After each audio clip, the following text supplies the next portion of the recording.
Hi, Dr. Dara, Truth with Dr. Dara, and you are joining me live in my studio treehouse. Tonight we're going to talk about unplugging. And the other day I did a vlog and I did it out here in the treehouse, and I took a couple minutes and I really enjoyed it because it's a whole world of difference when you step out of your comfort zone. So I figured since the opportunity is here, I would take advantage, and once again, as we're talking about unplugging, I am in my treehouse. Technically it's my kids' treehouse because my daughter informed me that I needed to ask her if I wanted to do videos in it. So I did ask her approval, but I also let her know that it is for all of us to share. So here I am and here you are. And as we're sitting and we're talking about unplugging, I want to ask you something that you could do to disconnect yourself. Tomorrow is National Day of Unplugging, and what that means is from 12 p.m. tonight until 12 a.m.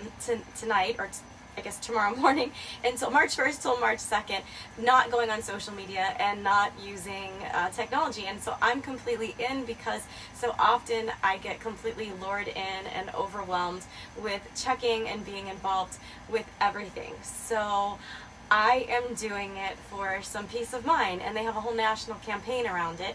And also, starting March 1st, which is tomorrow, hard to believe, is National Women's Month.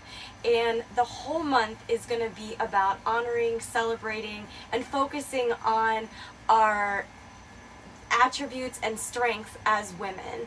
I see a bunch of you on here, Lucille, Amy, Debbie, good to see you guys. And so what can you do right now to unplug? You're on with me on social media, but what could you do that would be a little different? Maybe go in a different space, go in a different room. Anything that you can do would be different than you were doing it before. And like I was saying, it's March 1st tomorrow and it's National Women's Month, and a lot of times I see things focusing on what we're not doing and what isn't working right, and I think it's really important to prioritize what is working right as strong women. And so every month it is all about us, and we're going to start this week with unplugging. Lovely Lucille, I see you're on, and Jen, I see that you're down here too. So what do you guys do to unplug? People refer to it as self-care. What do you do? What's fun? How do you separate yourself and get your mojo, get your groove going? You'll have to excuse me, there's a few bugs. It's interesting as the bugs are collecting on my equipment. And what do you do? How do you take care of yourself? Because we get caught in the rat race, and the next thing you know, everything is going so fast, so quick, and there's no space for you. So what do you like to do? What's fun? And you know, just coming out here in itself makes me laugh. It makes me smile. It makes me think playing like a child. It's just silly all around. My husband helped me get myself up here. He didn't have to hoist me. I managed to jump up onto the ladder myself. But you know, he was taking pictures, and even the whole idea of this is completely silly. I have my iPad because I'm on Instagram and I'm also on Facebook, and I have it propped up on my kids' grill, their little fake kitchen grill. And it's the things that you have to do when you're being creative and when you're acting like a child, and we don't take the time to do that. I have 2 kids, and sometimes I still find myself too serious. So what do you do? And a lot of times the whole idea is around thinking that we're weak if we take a break or we go to self-care. I think as women, we're the nucleus of our world. We're the sun. Everything revolves around us, and there's been this idea sometimes for some of us, not at a conscious place, more at an unconscious, because I don't think people walk around going, I can't take care of me.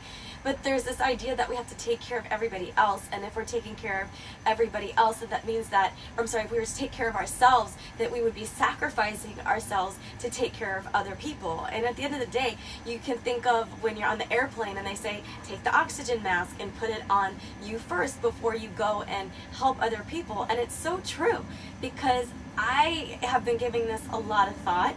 I have a 5-year-old daughter, and I really think about what is the message that I want to send to her, as well as my 3-year-old son.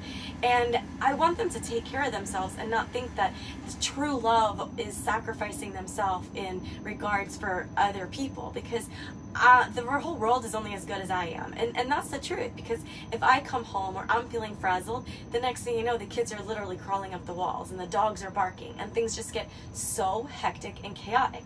But if I'm in a peaceful place, everything else falls in place. And you know, one of the things that I see people doing the most is you feel rushed, and your first instinct to do is to start rushing and go faster and faster, and it's counterintuitive. So when you are feeling rushed, actually slowing down is going to get you to where you want to get even faster and actually remember the things that you wanted to do. So it's really going against what you think you should be doing. And I do that to my kids too. Hurry up, we've got to go, we've got to go. And I really think it automatically has them go into slow motion just by suggesting that they hurry up. And you can learn a lot from kids, clearly. So even with myself now, the more rushed I get, I think to myself, let's just slow it down. Let's just slow it down. And focusing on, I see some more of you that are just jumping on. Thank you so much. This is Dr. Dara, and I'm coming live from my studio treehouse tonight. We're talking about unplugging in honor of National Unplug Day, and also about Women's Month and taking care of us. So starting at the core is taking care of us, doing what we need, doing our needs, and then focusing on the rest of the world. If you have any comments, questions, go ahead and put them down in the bottom, and I'll get to them as best as I can. It's even kind of fun. If I move too fast, you can see that everything shakes. The whole treehouse goes. So what do you do that is still fun? How do you take care of yourself? And there's been this idea that if taking care of ourselves means that we're weak, and I'll even throw around the word vulnerability. Does it mean that we're vulnerable? And I had this amazing session this week, and we talked about vulnerability and the idea that we often think that vulnerability is a weakness, and vulnerability is really about connection, and vulnerability is about syncing you with other people. Because if I ask you guys, how many of you have high school friends that you're still in touch with? And I'm just even looking on the call, and there's some people that are very significant to me that I've been connected with for a long time. And I can say that I'm not about vulnerability, but at the end of the day, vulnerability is creating that connection with these people that you have close networking with, and you've created these relationships. And that's something very special when you do get to have that. And around the idea of self-care is, again, putting your oxygen mask on before anybody else has. And these messages have been ingrained, and they've been wired into us more and more and more. And there's been a lot even around, I spoke about this last week, but when we're talking about trauma informed, people talk about trauma, does it have to be this big significant thing? And traumas can be little t's and big t's. Trauma really is just an emotional or physiological response to perceived threat. It's the way that your mind has been thinking how something has been. And a lot of us have siblings, and we were in the same house at the same time, yet experiencing the same exact two completely different stories. And that has to do with how we are wired. And people will say, well, is it nature or is it nurture? It's a combination. All of us are pre-wired in a certain sense. They say that the way that our brains are wired, and even in regards to trauma, happens in utero. When you're in your mother's belly up until 4 years old, a lot of our patterns and the way that our brain has been wired has been preset. And the way that our brain continues to regenerate, and the neuroplasticity and everything else about it continues on through our lifetime, but it slows down as we get older. So it's happening when we're younger, and we create these connections and these perceptions. So if you've been modeled by many women, I'm going to stick with women a lot today. If you've been modeled by many women that they can't take care of themselves, that they have to nurture and take care of everyone else around them before they do you, then you're going to be thinking in that capacity also. It's almost sometimes like feeling a sense of a martyr, you know, that you have to take care of everybody else and not do you because you're not supposed to. And that's not the truth. You want to get your stuff done at a basic level. And can some of you go ahead and jump on and tell me some ways that you take care of yourself with self-care? It could be as small as just going for a walk around the block, or even taking a bath. I mean, I'm guilty of this. I don't think I have this beautiful tub, and my kids think that it's just an amusement park, and they're in it and they take baths, but I haven't been in it since I had my son, and that's my truth. And sometimes I think, oh, that would be nice, and when I wrap my mind around it, I don't even get in it. So there's other ways. For me, self-care is doing exercise. That's a huge thing for me, because that's my thinking space and a place where it's me, and as everybody around me knows, when I get back, I'm just full of energy and ideas, and that's very important. But lately I've been focusing on too how there's spaces of self-care that's not necessarily around exercise and pushing myself. So I invite you to do the same kind of thing when it comes to it. But again, the perceptions and the way that our mind has intertwined and created connections automatically does it. You guys heard me singing a couple weeks ago, and that's important too, because if there's a song, like right now, I don't know, is there a song that goes with being in a treehouse? I'm not sure, but with doing that, you automatically create a connection to a song. So if I can't think of a treehouse song, but one is going to come to me. I feel like I'm singing the Partridge Family. I don't know, they're not in a treehouse, but I hear the theme song, and that's going to associate that when I look at the treehouse. That's what's going to come up. Lovely Lucille, you said that you've been going to yoga. I love that you've been doing that, and it's a quiet space. And Kirsten says, a bath every night for me. Only dog is allowed in.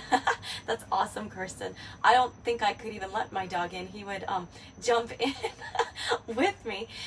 But yoga is definitely a place, and I'm glad you brought that up, Lucille, because that's been a space that I have some quiet time too. And even my experience the other day when I was on the yoga mat was so healing and cathartic. And what I appreciate about yoga is I'm not amazing at it.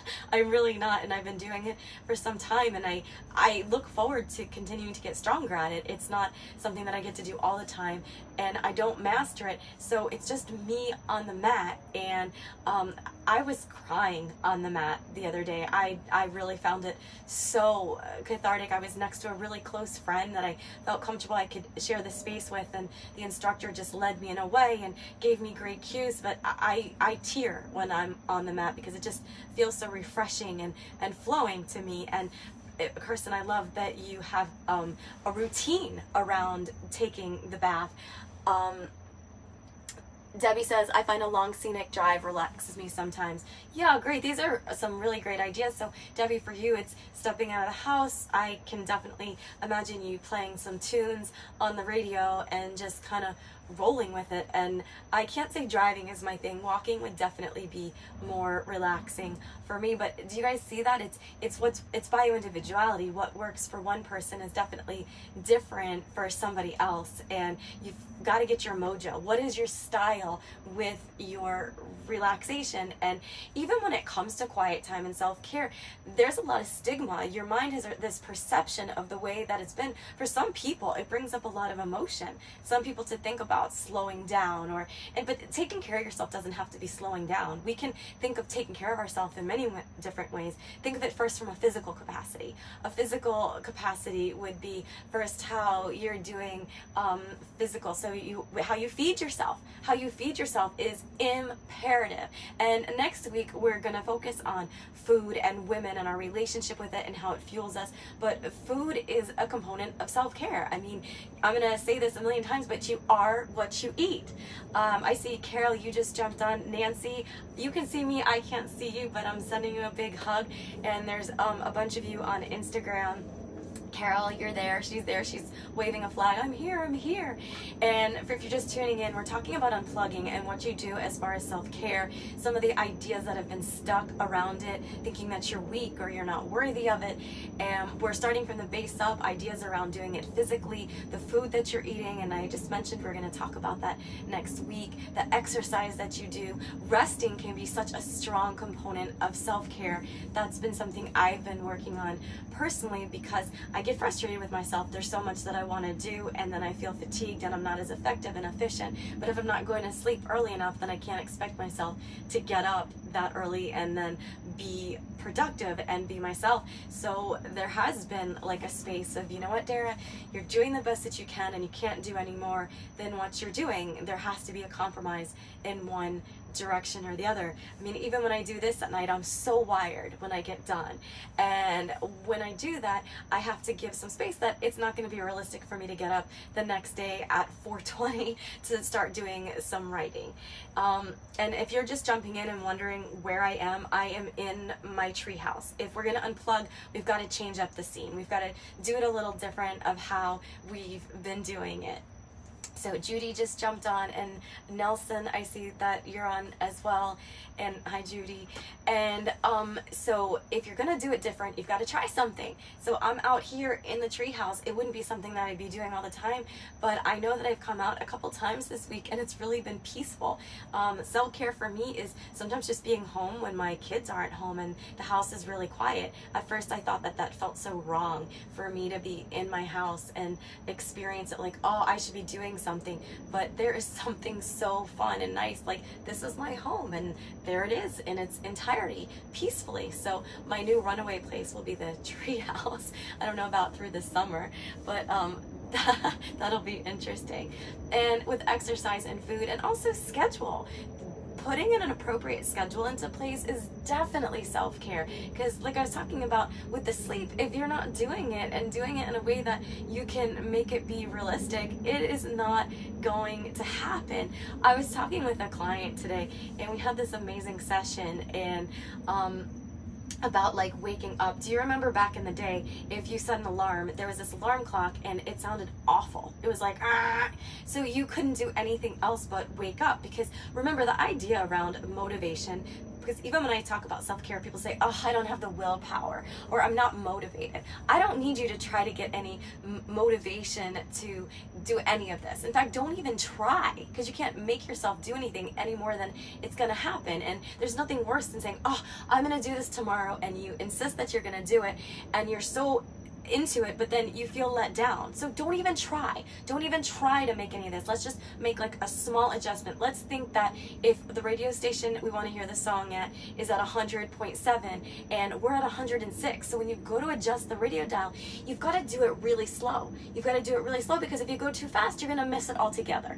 So picking small things, but that alarm clock that would go off, getting up in the morning requires a sense of alertness, sense of heightened awakeness. You want to create that in order to do things. People think, oh, I feel some intensity or I feel some nervousness. Well, that's what's going to get you to do it, because I couldn't have gotten up in the treehouse if I just was like, oh, I don't know if I feel like doing it.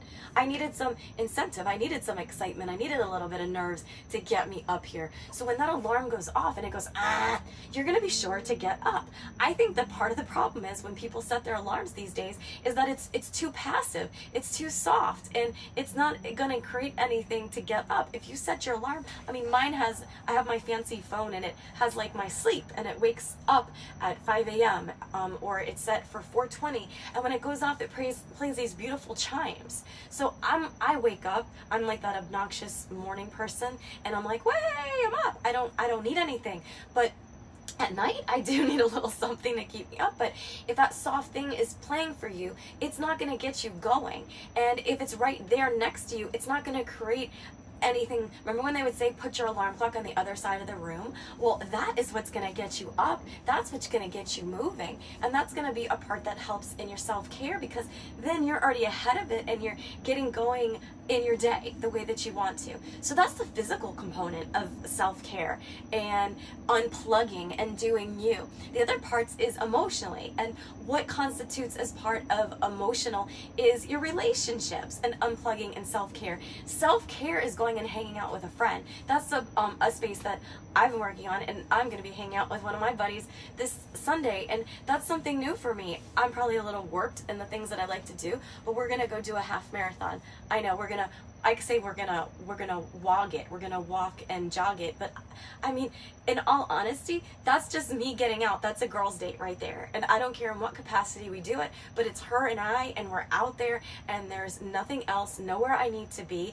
So she was concerned how long it would take us to do it. And I said, it doesn't matter if it takes us 8 hours, because that's 8 hours that I am hanging out and there's no place else that I need to be, which is a rarity. That is self-care. And even the jog jogs that I've been doing, or the walks, or the runs, or the skips, whatever I've been doing to get ready for it has been my time. And there's times when it's felt harder to do than others, but it's been my time, and that's been my self-care and getting myself ready and prepared and setting the alarm. But relationships can be a great way of self-care, going to lunch with friends and doing things not because it's around work, and that's been something. So me doing this weekend is a big deal. The next step would be me going away for a day or a weekend just with a friend, and it not being related to work, because we all justify it. But hey, we're all where we are, and you get there. There's different times and phases, and that's the cool thing about being a woman, is that we move through our lives, and every stage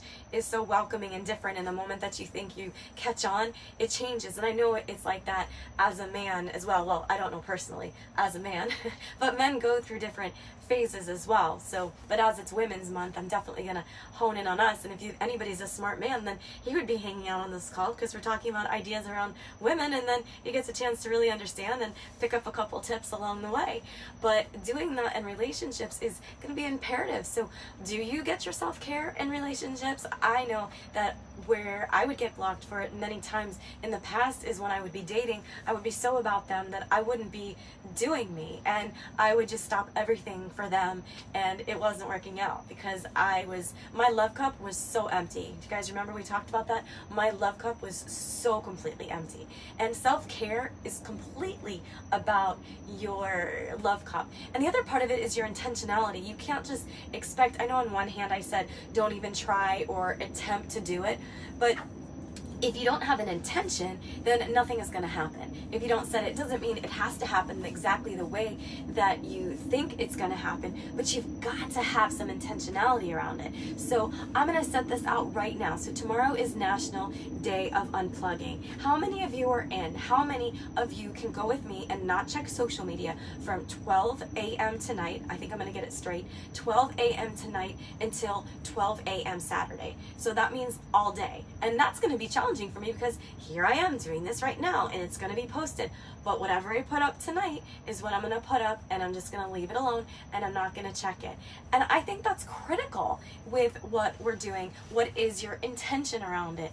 And I kind of made myself laugh this week because I was asked to do a podcast tomorrow, and I got really nervous because I made this commitment that I was going to vlog. I was going to do the National Unplug Day, and so I was like, but I can't do it. Well, it's on the phone. It's on the phone, and all I have to do is call in, and there's no video. So I decided that squeezed in, and it's going to be about relationships and eating disorders, which is also this week there's a lot going on between National Unplug Day, it being National Women's Month starting tomorrow, and it's also Eating Disorder Awareness Week, which is a big deal. A lot of you saw my post, and that was really special for me to get to share that with people. And with me sharing that post is a component of self-care, because I know that it had been so skewed and warped in other times in my life, and my focuses were so unbalanced, and so I'm very grateful for them to be more balanced and to have a different perspective on it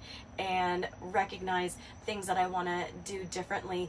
And then the other component when you're thinking of self-care, and that looks completely different for all of us, would be around spirituality, how you connect and what you do. Do you have a higher power, or do you not? But whatever it is for you, whether it's the sun, the moon, your tree house, just having that quiet space and feeling a sense of connection beyond you. And that is going to also assist in your self-care, because there are people who find self-care and place of peace, whether it's them going to church or to temple, or lovely Lucille, you mentioned yoga.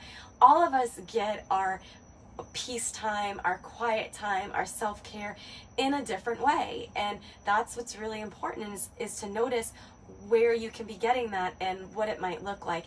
And I love it when you guys share different ideas, because I feel like if I'm not bringing it up, then somebody else might be doing it, and it can be something that everybody can appreciate with it. So please keep your questions and comments coming, whether it's on the lives or you're doing it in the Facebook group, Truth with Dr. Dara. I've gotten a lot of responses this week, and even flipping back to the post that I put on, I am just overwhelmed with the responses. I don't know if overwhelmed would be the right word. I'm just touched. I'm humbled. I can't even believe how people responded. I don't know what it is that I expected, but what I know is that it just fuels me even more to deliver these messages and connect with you guys and have that sense of how you take care of yourself and how we do it as a team, because nobody can do it alone, and it's about where your water seeks its own level, right? So you're putting it out there with people that you want to be with and around. And so if you guys, again, I invite you that tonight you shut down your social media and you don't get on it for 24 hours, and just see what that experience is like and see how it affects you. Are you like gonna go crazy? Do you feel antsy? What is it? And I'd love to hear back from you guys of what that experience is like. And then moving ahead, this week ends National Eating Disorder Awareness Week, which is a silent killer, and there's so many people that are affected, and that's where some of this disconnection happens with these ideas that are wrapped around in our brain, and then it gets warped and the perception moves around. So next week we are going to move into talking about food and our relationship and how it affects us as women, because you are what you eat and what you're not eating means that you're not anything.